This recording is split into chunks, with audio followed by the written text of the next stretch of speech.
This is Joe Pugh for IFL TV. We're at Wembley Arena. Eddie, I don't even know where to start. That was absolutely carnage from start to finish.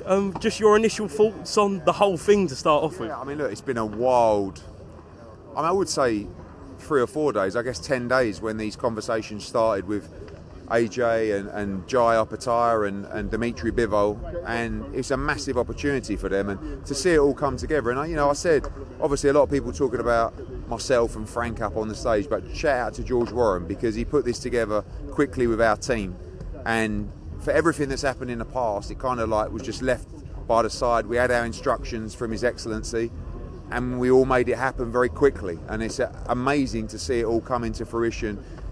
You have to say the biggest night of boxing I think any of us have been involved with from top to bottom, and I was looking forward to a weekend off December 23rd, but I guess not. I was hearing whispers before the presser that you and Frank kind of had a little meeting before. Is that true? Yeah, it's true. I think when you think about it, it's crazy that 13, 14 years as a promoter, I've never met him, I've never sat at a top table with him. And it's taken His Excellency to bring that together, and it was pretty much strict instructions of, I don't care if you two get on, this is what I want, December 23rd, go and make it happen. And like I said, it was such a huge opportunity for AJ, for Dimitri Bivol, for Jai Opataya. We'd be muppets if we let that history get in the way of opportunities for our fighters. AJ was desperate to fight 3 times this year.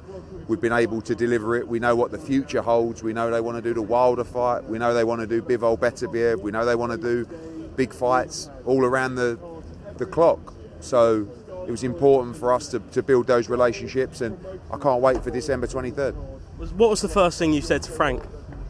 Nothing. It was just with George and Frank, and it was like, look, almost like rivalry aside, let's not muck up this opportunity. Was it awkward?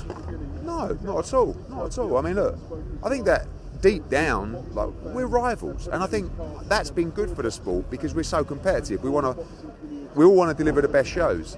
But when you get an opportunity like this to do something different and to really break down the barriers of the sport, you guys, the fans, you want promoters to work together. And when this happens, you see all the different fighters on the card, and it's not just me and Frank. It's Shelley Finkel, it's Dimitri Salita, it's Wasserman, it's all these other promoters that have been part of bringing these fights together in quick time, and I think that's the most impressive part. We see Anthony Joshua face off with Otto Wallin. What was he saying up there? Because it seemed to get a little bit tense towards the end. Yeah, it was tense. I mean, he sort of, I don't think AJ liked a lot of what Otto said, and I think it was kind of a case of, don't be shaking my hands after the fight if you're going to talk that shit. And you've motivated me to come in, and destroy you. And a lot of good chat. And I feel like he'll get in the car motivated to perform December 23rd. How angry was Anthony Joshua at what Jarrell Miller was saying? And was he close to actually going? Yeah, maybe. I mean, he spoke to him, and I haven't really seen Jarrell Miller for many years, and we had a few words up there as well, and it's just like, I've got my feelings towards Jarrell.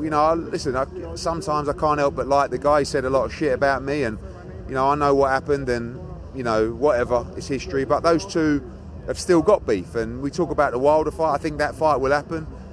I think Jarrell Miller against Daniel Dubois is a great fight, by the way, and if Jarrell comes through that fight, maybe he puts himself in the mix. Who knows? Deontay Wilder is up on that stage. There's rumours of a 2-fight deal for both of them, Anthony Joshua, Deontay Wilder. Is that true for next year? Yeah, those discussions continue.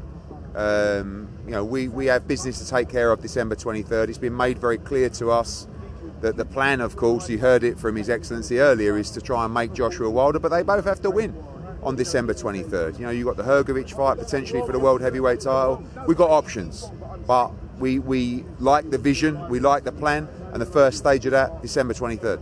Was it always Otto Wallin, or was there any other opponents discussed? He's a guy that's been in the mix for the last couple of fights now. So he was the guy that was presented to us. AJ turned around and said, yes, absolutely, and on we go. You've also got Dimitri Bivol on the card and Jai Opataya against two Brits that come in as heavy underdogs, but good to get two kind of top top world champions on the card. Yeah, absolutely. Massive opportunities for not just Dimitri, but particularly for Jai Opetaia. You know, this is a life-changing opportunity for him that we were pleased to deliver with Mick Francis and with Bivol, with Vadim. You know, just great opportunities, and not just opportunities for this fight, but maybe to move forward in a, you know, Bivol against Callum Smith fight, which I believe he's going to win that fight. Better be whoever's going to come through. You know, this is just the start for those guys, hopefully taking these big unifications and undisputed fights. Why do you think Anthony Joshua kind of stopped Dev in his tracks and said, no, this is my promoter? Yeah, maybe. Listen, he's got my back at all times. I didn't feel out of place. You know, we came to this party late. We came to it 10 days ago. So we've been welcomed by everybody, Queensbury included. But, you know, I was happy to not ask the questions today, but AJ felt that I should be the one asking the questions rather than Queensbury. But a bit of loyalty, whatever, on we go. Just the last one. I know it happened so quick, but is this the biggest event you've ever been involved in, and if so, why? Yeah, from top to bottom. You know, you look at, I think myself and Frank, we've both had main events that are bigger, but from top to bottom, you know, the biggest card and the best card we've been involved with. See you December 23rd. Excellent, thank you very much, Eddie.